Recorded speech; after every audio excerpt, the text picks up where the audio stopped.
Throughout the last few years, the popularity of bullet journaling has flourished into a lifestyle. It leaves all those on the outside of the trend really curious. What is bullet journaling? Why would I need one? The man behind the method is Ryder Carroll, digital product designer, New York Times bestselling author, and inventor of the bullet journal method. On the surface, bullet journaling is a way to keep track of your daily schedule and tasks, but its purpose exceeds that.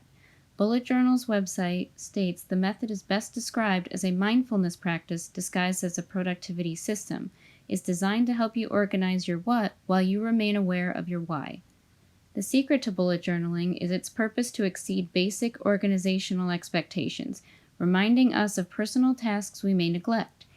Sure, we have to remember to buy groceries and pay our bills, but are we still monitoring our goals or remembering to take care of our mental and physical health? The sensation of bullet journaling evolved into Carroll publishing the official book, The Bullet Journal Method. He encourages you to track the past, order the present, and design the future. What begins as a simple method of writing logs and tasks and organizing through bullets and signifiers can grow into an outpouring of artistic expression and mental reflection, organizing your what while you remain aware of your why.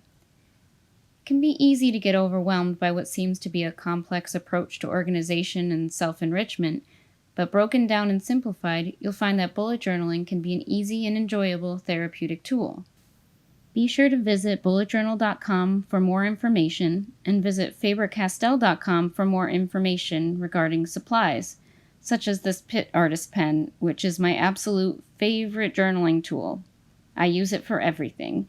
So stay tuned as we continue our bullet journal series, diving into the detail and design behind the world of bullet journaling. Thanks. Keep creating, guys.